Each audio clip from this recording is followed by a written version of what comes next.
você já absorveu demais. Chegou o tempo de transbordar e colocar em prática tudo aquilo que Deus já colocou nas suas mãos. Bom, gente, esse é um vídeo mais liguei a câmera e vou falar. Mais um bate-papo mesmo entre a gente, sabe? E acho que também serve pra mim, tudo que eu vou falar aqui. É um vídeo meio que sem roteiro, sem muito colocar no papel aquilo que eu queria falar. No meu primeiro vídeo que eu postei, se você não viu, corre pra ver. Ele é um vídeo só de dicas e dando instruções para quem quer começar ou melhorar na dança livre, na dança espontânea.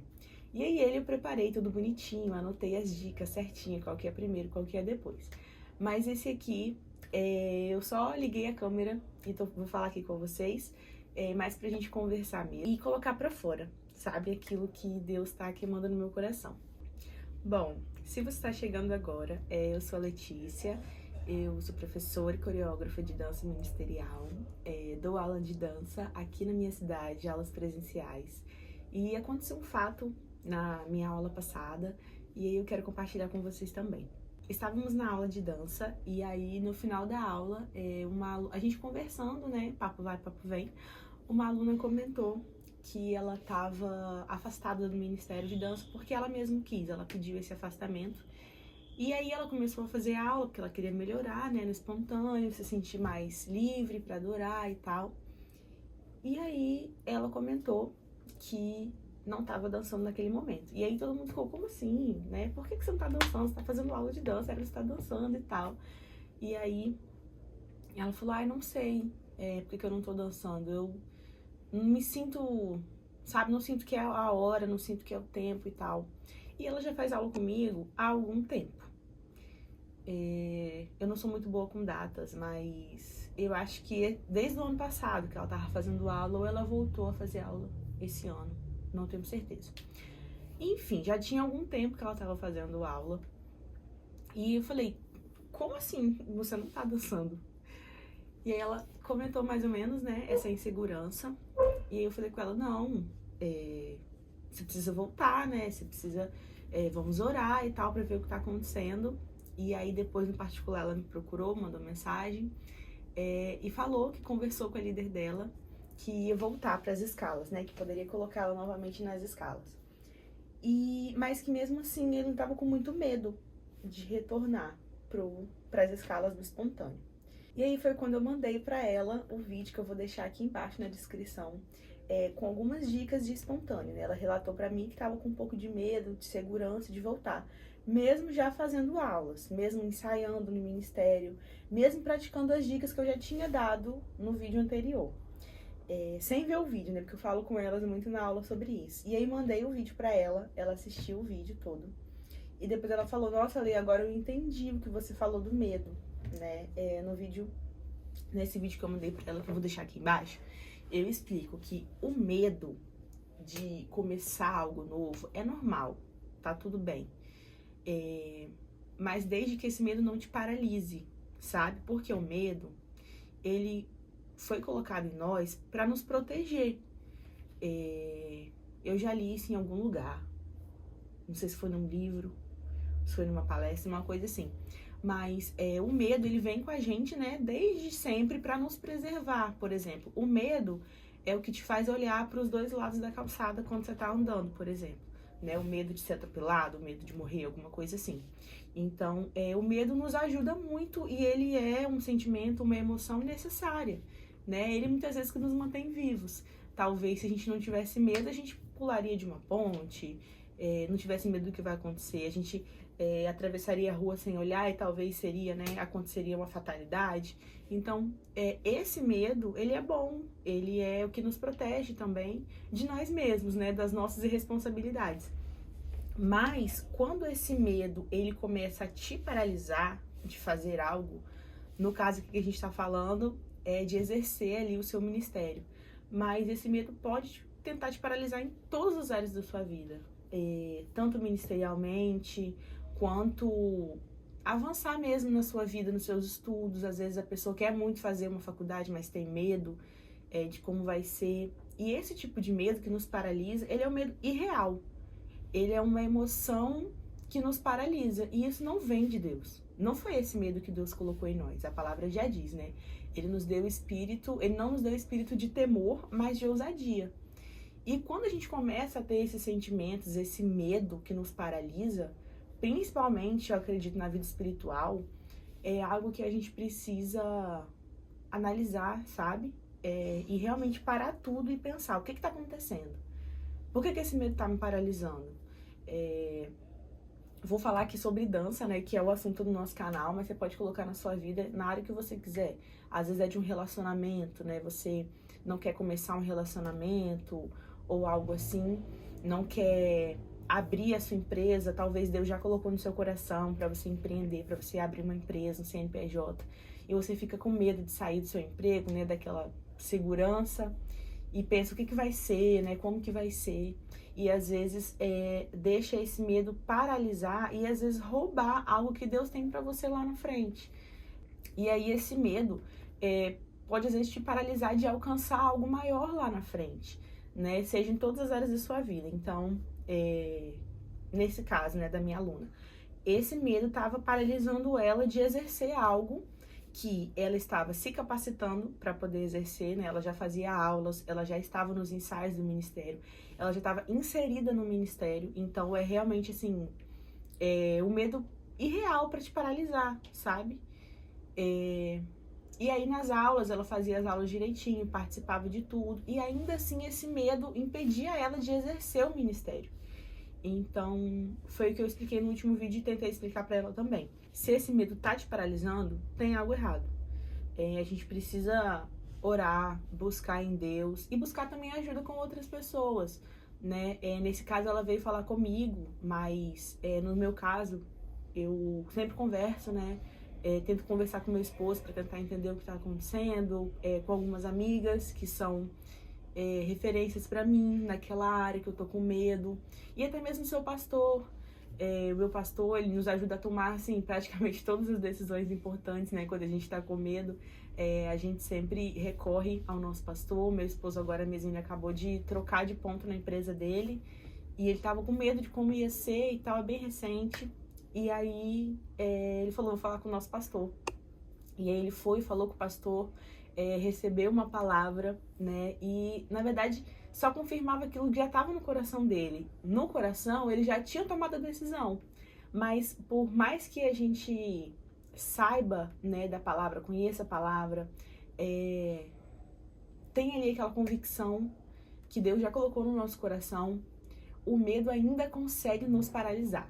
Então a gente precisa se cercar dessas pessoas que vão nos lembrar, nos trazer a realidade, porque esse medo que paralisa é um medo irreal. Então a gente precisa nos cercar dessas pessoas que vão nos trazer para a realidade, pessoas que talvez já alcançaram ou que já estão onde você quer chegar. Eu senti no meu coração de trazer esse tema aqui, porque quantas vezes, né, a gente não fica só absorvendo vários conteúdos de várias situações, de várias áreas das nossas vidas e não coloca nada em prática, sabe? Aquela overdose de conteúdo, sabe? A gente fica com obesidade cerebral. Você quer muito fazer algo e aí você pesquisa, você aprende, você coloca tudo pra dentro, mas não coloca nada pra fora. E é aí que a ansiedade vem e dá uma porrada na gente, sabe? Porque a gente se torna uma represa, sabe? Que represa aquele monte de água e a barragem já não aguenta mais. É tipo isso. Quando a gente absorve e transborda, nós somos como um rio que o conhecimento vem e a gente continua distribuindo ele, mais pessoas são alcançadas, mais árvores são alimentadas pelaquela água, mais animais conseguem beber aquela água.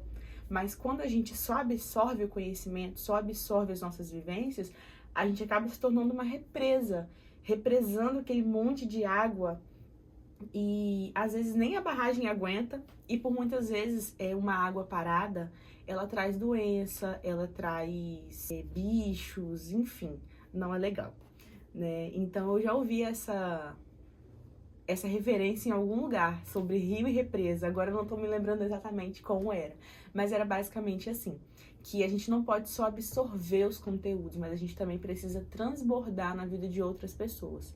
Nada que Deus nos deu foi só pra nós, sabe? Foi pra ficar preso pra nós.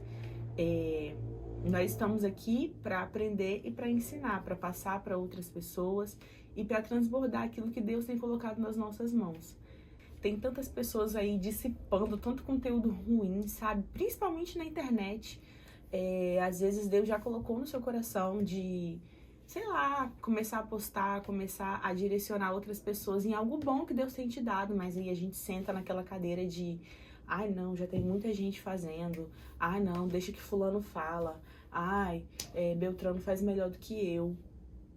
E aí acaba deixando de externar para o mundo, de transbordar para o mundo aquilo que Deus deu nas suas mãos, sabe? Que alcançar uma pessoa, se esse vídeo alcançar uma pessoa que seja, tá perfeito para mim, tá ótimo, sabe? Eu alcancei o meu propósito.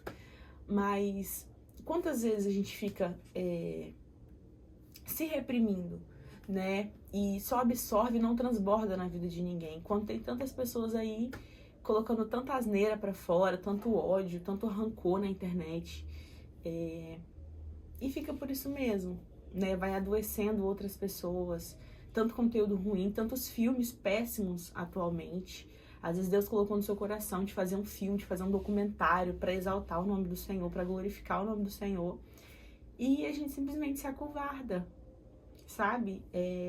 Isso é muito ruim. Eu acredito que ninguém nasce sem um propósito. Eu acredito que, e a palavra do Senhor também, né, nos afirma isso, que nós somos escolhidos pelo Senhor, né? Ele fala que não foram vocês que me escolheram, eu que escolhi a vós. Então, se a gente tá aqui, é porque nós somos escolhidos de alguma forma, para algum propósito. Não foi um acidente, sabe? Você não foi um acidente. Não explodiu um meteoro com uma bomba e você nasceu, não. De jeito nenhum. Você foi planejado por Deus. O Senhor nos envia pra cá com propósitos. E às vezes a gente não entende, e eu acho que vai demorar mesmo. A gente não vai acordar e vai falar, nossa, meu propósito é esse. É assim mesmo. A gente vai descobrindo aos poucos, sabe? Ouvindo a voz do Senhor e obedecendo ao que Ele quer. Quis compartilhar com vocês algo que estava transbordando, algo que estava queimando muito no meu coração. Espero que seja resposta de Deus também para a sua vida. E se você está ou já foi capacitado para uma área, mas não se sente capacitado, repreenda esse pensamento agora em nome de Jesus e seja alcançado pelo Senhor e transborde aquilo que o Senhor fez na sua vida, na vida de outras pessoas. Seja falando na igreja, seja postando um vídeo na rede social, seja fazendo um canal no YouTube, falando aqui para outras pessoas, seja auxiliando numa célula, num culto, seja auxiliando na sua casa, seja abraçando mais as pessoas. Essa semana, minha sogra comentou comigo que ela estava na rua e uma mulher chegou para ela, de repente, assim, no meio da rua, e deu um buquê de flores para ela. E ela ficou muito feliz e ela, nossa, muito obrigada, né? Falou com a mulher. E aí a mulher explicou pra ela, né, que elas não se conheciam. Ela falou, por que você tá me dando essas flores e tal? Aí a mulher contou pra ela que é um propósito que ela fez com Deus. Eu acho que era uma vez por semana, uma vez por mês. Ela fez um propósito com o Senhor que ela, uma vez por semana, uma vez por mês, iria presentear alguém. Ela ia comprar um buquê de flores, ia andar por aí na rua e ia presentear alguém com aquele buquê. E ali eu acho que ela deve ter falado algumas coisas, deve ter falado, Jesus te ama, alguma coisa assim. Então, às vezes, a gente espera fazer grandes coisas para estar no propósito que Deus tem para nós, mas talvez o propósito de Deus é simples, é com que você saia por aí com uma flor dizendo Jesus te ama, ou abrace alguém na rua que está precisando. É isso. Um beijo e até o próximo vídeo. Gostaram, gente, desse novo cantinho? Olha, eu acho que esse vai ser o novo canto dos próximos vídeos. Depois eu falo mais pra vocês sobre isso. Mas eu sempre gosto, né, de colocar aqui uma palavra final pra saber quem é que fica até o final dos vídeos com a gente. Comigo aqui, então se você chegou até aqui, comenta pra mim, caneca, pra eu saber que você chegou, tá bom?